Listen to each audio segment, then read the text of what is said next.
पहले मैं चाहूंगा पवार साहब प्लीज वेलकम। राजेंद्र पवार साहब डिप्टी रजिस्ट्रार रह चुके हैं और अभी जो हमारे राज्य मंत्री हैं कोऑपरेटिव डिपार्टमेंट के विश्वजीत कदम साहब अच्छे इस आए हैं। सर थोड़ा प्रकाश डालिए। वैसे तो आप 10 बजे से यहाँ बैठे हो गए, 12 बजने को आए हैं और गवर्नमेंट ऑफिसर का कोई नोटिस आता है, अगर आपका क्लार्क से अच्छा है तो वो आपको सही कॉपी देता है कि आप पढ़ सकते हो, नहीं तो प्रिंट कॉपी आती है, कुछ पढ़ ही नहीं सकते। पढ़ी तो जो मतलब समझ में आता है वो कंसल्टेंट के पास या लीगल प्रोफेशनल के पास गए तो अलग ही मतलब निकलता है। इस हालत में आपके मन में ये सवाल होगा कि भाई ये क्यों, आज के सब्जेक्ट से इसका क्या ताल्लुक है।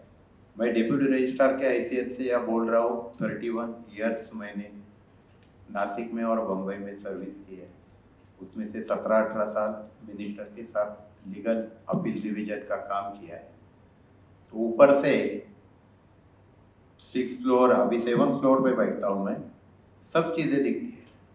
जो भी झगड़ा कोई भी सोसाइटी में होता है तो वो वहां तक आता है, और हाईकोर्ट का भी जिक्र इन्होंने किया, वहां भी आता है।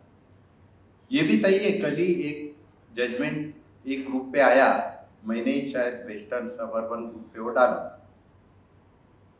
कि if a member wants to complain against a redevelopment project, 5 lakh रुपए भरो, बाद में कंप्लेन करो। एक का आवाज। ऐसे भी जजमेंट आया है कि साउथ बम्बई में मेजर रिपेयर के लिए सोसाइटी के मेंबर बैठे थे, कंसल्टेंट भी था, बिल्डर भी था, गुप्ता साहब, और डिसीजन रीडेवलपमेंट का हुआ। हर एक मेंबर हर एक सोसाइटी में रहता है, सुंदर युवती को जैसा एक तिल रहता है वैसे हर एक सोसाइटी में एक मेंबर रहता ही है। वो हाई कोर्ट में गया, हाई कोर्ट ने कहा व्हाट नथिंग डूइंग, 12 लोगों की, 16 लोगों की, 20 लोगों की, 100 लोगों की खुद की प्रॉपर्टी है, दो it is a cooperative, it is not a public property. उन्होंने किस हिसाब से मीटिंग शुरू की और किस हिसाब से कौन सा डिसीजन लेके खत्म की, इसका ताल्लुक बाहर के आदमी से नहीं या एक मेंबर से भी नहीं है, क्योंकि he will get benefit which is being given to all other members।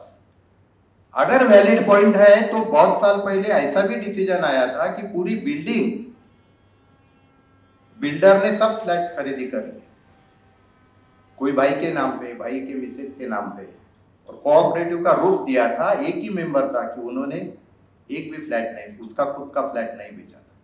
वहां वाटर सप्लाई कट कर दिया गया क्योंकि बिल्डर के ही सब फ्लैट, लाइट कट कर दी गई और उसको प्रेशराइज किया गया कि अब तू निकल जा, नहीं तो रीडेवलपमेंट के लिए तैयार।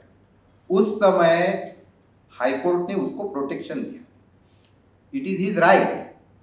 ये जो 2-4-5 एग्जाम्पल मैंने दिए अलग अलग तरीके से, या अभी इन्होंने जिक्र किया कि भाई 100% रहेगा तो ही हम आएंगे, नहीं तो नहीं आएंगे। बिल्डर अगर पैसा डालता है तो 100% सहमति से आएगा, सहमति हुई, सब हुआ, बाद में कोई फिर हाईकोर्ट में गया, फिर प्रोजेक्ट लटका, तो जिसको अच्छा बिजनेस करने का है ऐसा बिल्डर वहां कभी हाथ नहीं डालेगा।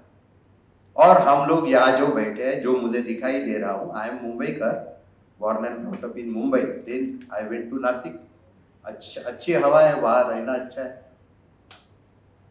फिर मैं वहां से बंबई में प्रमोशन पे आया, यहाँ का तो था ही मैं, मुंबई कर जीन्स इन माय ब्लड, तो बंबई में आया तो मैं जानता हूं क्या होता है वेयर थिंग्स गो रॉन्ग।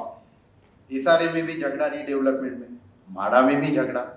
हम बहुत लाइब्रेरी में अच्छी जगह पे अच्छे लोकेलिटी में बैठे हैं, वेल टू डू लोग हैं, यहाँ भी झगड़ा, कोई ईगो का बोला उन्होंने।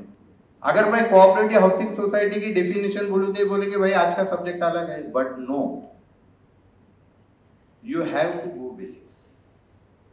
जिंदगी में कहीं भी हम काम करते तो बेसिक्स भूलना नहीं चाहिए। What is cooperative spirit, cooperative principles, most important. लोग एक साथ मिलके एक उद्देश्य के लिए कुछ नियम बना के, प्लेटफॉर्म पे भी एक साथ रहते हैं, एक ही सीएसटी की ओर या चर्च गेट की ओर जाने के जाने वाले लोकल की राह देखते हैं, they are cooperative society, no. उनका एम अलग है, कोई बांद्रा उतरेगा, कोई दादर उतरेगा, हमारा एक है, हम ये भूल गए। हम सोचते हैं मैं घर में हूं तो चेयरमैन ने मीटिंग क्यों नहीं बुलाई, पार्किंग के लिए वो गाड़ी इधर क्यों लगाई? भाई कभी पूछा है चेयरमैन सेक्रेटरी कितने साल से है? 15 साल से। फिर ऐसे रमेश प्रभु साहब के लेक्चर में गया, बायोलॉजी दे रहा, कोऑपरेटिव एक्ट देखा, पवार साहब का गाइडेंस दिया, अरे 15 साल कैसे आप चेयरमैन रह सकते हो? भाई कहा था तो डेमोक्रेटिक मैनेजमेंट इन कोऑपरेटिव सोसाइटी। कल मैं पुणे में था, हाउसिंग फेडरेशन का लेक्चर मैं समारोह में ही बात करता हूँ, पहले नहीं करता। तो वहां मेरा पुणे में फ्लैट है, मेरे चेयरमैन का मैसेज आया, भाई 7-8 साल से मैं काम कर रहा हूँ, कोई चेयरमैन का काम करेगा? सबने बोला अरे बहुत अच्छा काम करे, और कुछ साल आप ही करो। मेरे को खातरी है, आई एम कॉन्फिडेंट, जब रीडेवलपमेंट का इश्यू आएगा सब चेयरमैन बनने आ गया है। क्यों? हम डॉक्टर के पास क्यों जाते हैं? हमारी प्रकृति बिगड़ती है इसलिए जाते हैं। हम कंसल्टेंट के पास क्यों जाते हैं? हमें समझता नहीं इसलिए नहीं जाते हैं, हमें बहुत समझता है, क्योंकि we are all well read people. Bylaws पढ़ा, रीडेवलपमेंट का कोऑपरेटिव का सर्कुलर पढ़ा, हालांकि वो डायरेक्टर ही है, डायरेक्शन है, वो कंपलसरी नहीं है, लेकिन उससे ज्यादा ट्रांसपेरेंट रहा तो कंपलसरी नहीं है। वो अगर आप डाइवर्ट करके चले तो वो कंपलसरी है, क्योंकि उसमें दिया है कुछ आदर्श रास्ता। इन्होंने घड़ी दिखाई, तो मैं इतनी बात करना चाहता हूं कि ये सोचो कि एक ही पॉइंट साहब, हमारे फैमिली में बायोलॉज नहीं है ना, फिर भी हमारी फैमिली चलती है। दिस इज एक्सटेंडेड फैमिली है, तो आत्म परीक्षण करो। एक्सटेंडेड फैमिली में अगर आप बैठ के यूनिटी रख के कुछ करेंगे, और बिल्डर चोर है ये भूल जाओ, कोई चोर बिल्डर नहीं है चोर तो वो आपके झगड़ों की वजह से चोर बना है, आपके झगड़ों का वो फायदा उठाता है, और दूसरा उसका बिल्डर भाई एक गुट को पकड़ता है। मैं यही केसेस देखता हूँ। रूल बदलते हैं, हम जनवरी में शुरू करते हैं, 2 साल के बाद बिल्डर ढूंढते हैं, हमारे मन में अलग चित्र होता है, 2 साल के बाद अलग होता है। बिल्डर बोलता है कि भाई ये ऐसा नहीं दे सकता, मैं कम ज्यादा करो, हम नहीं करते, एक ग्रुप दूसरी जगह भाग जाता है। ये सोचना है, ये किसी भी कंसल्टेंसी के प्रोग्राम में आपको नहीं समझेगा। कोऑपरेटिव प्रिंसिपल पे चलो, सॉलिडेरिटी रखो। और एक एग्जांपल बोलता हूँ, कल कमिश्नर का साहब का इन्होंने जिक्र किया, उन्होंने एक एग्जांपल बताया, वो अमेरिका में गए थे, नो बायलॉज, कम्युनिटी लिविंग की प्रिंसिपल पे वो लोग रहते हैं, एक बाजू श्रीलंकन, एक बाजू मेक्सिकन, इनका फ्रेंड इंडियन बीच में। हर एक आदमी अपना कल्चर, अपना बिजनेस, अपना ईगो अपने घर के अंदर संभालता है, जब बाहर आते हैं तो कम्युनिटी लिविंग के प्रिंसिपल यूज करते हैं। हम करते हैं क्या? जब तक चलता है तब तक चलता है, नहीं चलता तो हर बात बिगड़ती है। 2 मेंबर अगर विरोध में गए तो रीडेवलपमेंट सड़ता है, होता नहीं है। बस इतना ही मुझे कहना था। पहले क्या बात हुई, चर्चा हुई, मुझे पता नहीं है, लेकिन समारोह के लिए मुझे बुला है रमेश प्रभु साहब, मेरे फ्रेंड है, आनंद गुप्ता साहब, और मैंने कोविड के पहले जब मैं डिप्यूटी डायरेक्टर था बहुत प्रोग्राम किए थे यहाँ। हर एक तरफ मेरे को यही मालूम है कि लोग जानकारी लेते हैं और सोसाइटी में जाके रजिस्ट्रार के पास कंप्लेंट देते हैं, रेफरेंस देते हैं रमेश प्रभु साहब का संडे का लेक्चर। ऐसा नहीं होना चाहिए।